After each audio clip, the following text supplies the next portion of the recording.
Yeah, thanks for the opportunity to talk about some of the recent work that we've been doing to update the LOLA South Polar products. And I'm also going to talk about some of the one particular kind of application of these new products in kind of site selection, or rather region selection, to kind of help characterize the broader geologic context of some of these regions.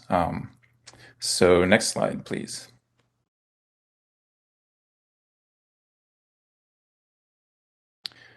Okay, so yep, hopefully looks like the movie's working. So that's good. Okay, so I'm sure I don't have to really convince many people here that precise and accurate topographic maps and their derived products, like those shown here, are critical inputs to many aspects of mission design. And we need to know the topography on a variety of scales to kind of fully characterize candidate landing regions, both locally and kind of on a larger scale. Um, and so laser altimeters like LOLA, they can see into shadows and kind of level the playing field, so to speak, between shadow terrain and sunlit terrain in terms of our kind of general knowledge and data coverage in these areas. So the LOLA altimetric data set provides the geodetic framework with which other lunar data sets can locate their data. And the LOLA data products also inform landing site selection by providing surface height, slope, roughness, reflectance, and illumination. And the LOLA-based illumination is useful both in kind of a static average sense and as a temporally dynamic variable. And I think in Erwan Zarco's second talk, in his talk tomorrow, he's going to talk about address some of those dynamic aspects of illumination at some of these sites. Next slide, please.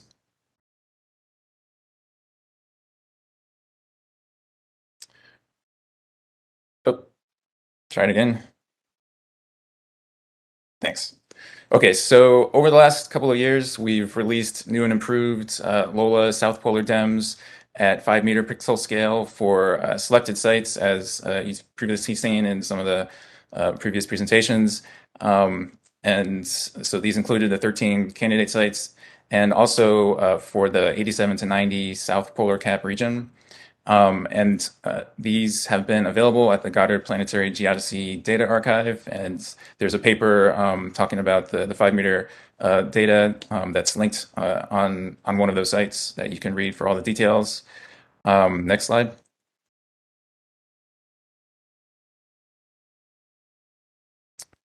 And so currently we're in the process of making new maps with lower resolution, but covering larger areas like the 20 meter per pixel map shown here that covers 80 to 90 degrees south, or about 300 kilometers from the pole.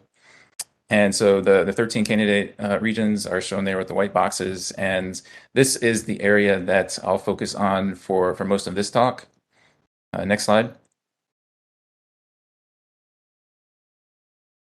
And right, so we're just applying the same techniques as before to remove the streaky artifacts in the DEMS that result from the kind of typical meters level horizontal and sub-meter level vertical geolocation errors.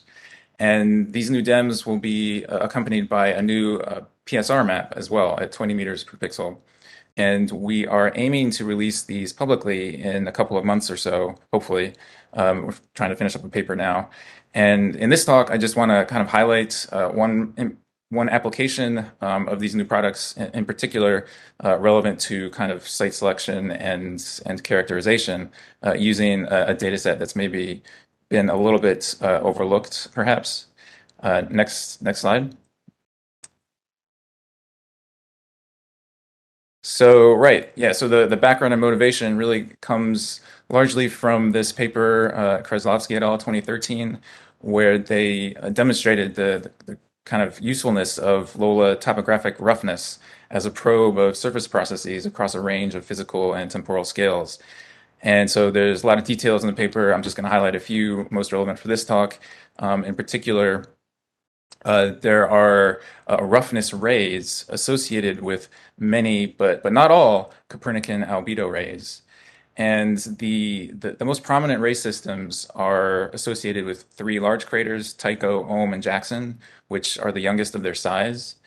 And the roughness rays associated with these craters are very long, and one of Tycho's rays extends over 1,500 kilometers through the South Polar region, as noted by Brett Denevi in her talk for one of the previous LSSW workshops, and also I think will be the subject of her talk for this workshop, and also I refer you to Edgar Rivera Valentin's talk in this workshop.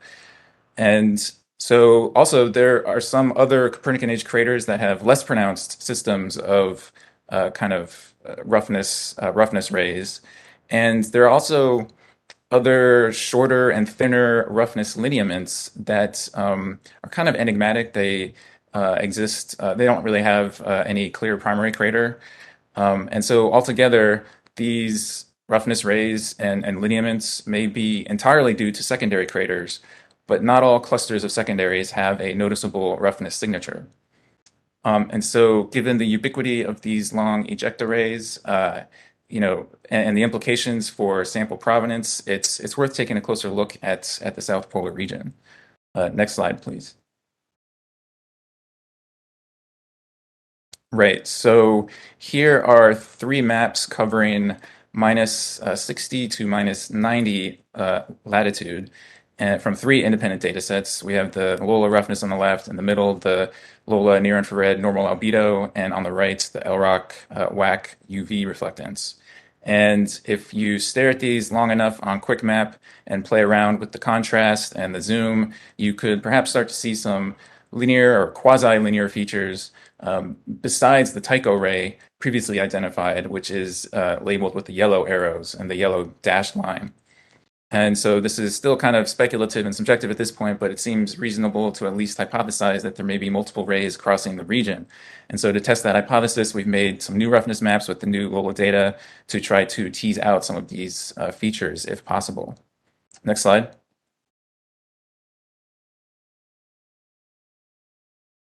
And so when I say roughness, what do I mean?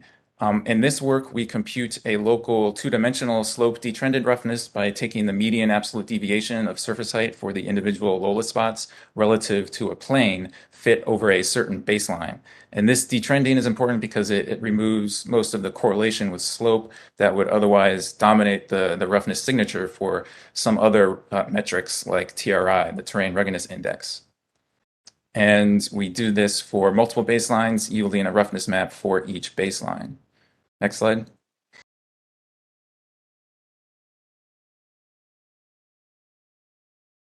And consistent with previous work, the roughness generally increases with baseline in an absolute sense. So you have to normalize each map to its own range of typical values. And when you do that, you see that not all areas have the same behavior. And a few noteworthy examples are outlined here in black.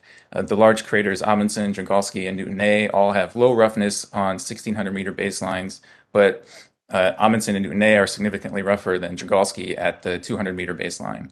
And there are similar differences in some areas outside of large craters as well, like in the two black rectangles. So what is causing these kinds of differences? Next slide. And if we zoom in to one of those areas with high short baseline roughness, on the top in the top two figures, we can see that that's due to a relatively high number of craters with similar diameters as the baseline. But those craters, though, are too small to show up at kilometer scale baselines in the bottom two figures, and instead it's the larger kilometer scale features, kilometer scale craters, and the large ridges and large crater rims that show up at that longer baseline. So this is just to say that the different baselines tend to emphasize features with different sizes. Next slide. And yeah, so then it can be helpful to visualize all the roughness maps combined into a color composite where each baseline is assigned a particular color. Next slide. And so a strong intensity of a particular color signifies a relatively high roughness at that baseline. And also, in analogy with a reflectance spectrum, the overall slope of the roughness spectrum affects the overall color balance. So bluer shades tend to have higher relative roughness at shorter baselines, and redder shades have higher relative roughness at longer baselines. And so this view then kind of reveals the diversity of roughness spectra in the region. Next slide. So just to kind of pick out a few notable examples, the Copernican age Schamberger A ejecta blanket stands out with as a bright yellow feature kind of near the upper right-hand corner. And this crater's ejecta blanket is prominent in UV reflectance, and its topography is dominated by radial graben that are very noticeable in NAC images. Next slide. And the SPA basin inner ring and lunar prospector iron abundance contours are correlated with this region of relatively low short baseline roughness in the lower left portion of the map. Next slide. And there are several linear features that are apparent that may be examples of the roughness lineaments seen at lower latitude, which may be chains of secondary craters. Next slide. And as I noted before, some areas like the floors of Amundsen and Newton A have an increased roughness at the shortest baselines, and these show up as blue to cyan. Next slide. And interestingly, Wells et al. 2010 found evidence that Newton A's floor may be filled with Tycho secondary craters with a steeper cumulative size frequency distribution than primaries. Next slide. And there's also tentative evidence for two kind of diffuse, wider swaths with variably high roughness on short baselines. Swath D is probably part of the Tycho eject array previously noted that passes over Newton A. Next slide. And if swath E is an eject array, then that could explain why Amundsen's floor is so rough at short baselines compared to other large craters. Next slide. And so if we go back to our kind of hypothetical rays passing through the region, the black box is the region we were just looking at. And then on the right-hand figure, the color composite is overlaid. And now if you hold that image in your mind, next slide, we'll zoom back in with those putative rays overlaid. And there's kind of a pretty good correspondence between two of the rays and our swaths D and E, but we don't really see any clear signs of this other ray in magenta, which is labeled with F. But this could be due to secondary impactor properties or target terrain properties. Next slide. So wrapping up here, right, I hope I've convinced you that ejecta can be mapped in part by LOLA topographic roughness, and non-uniformities in roughness rays could result from variations in secondary impactor properties like size, mass density, spatial density, and or target terrain properties.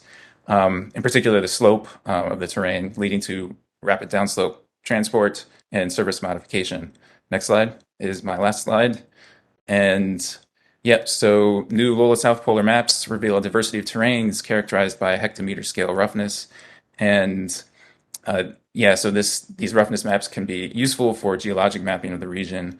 And we see linear roughness features, 1 to tens of kilometers wide and 10 to hundreds of kilometers long.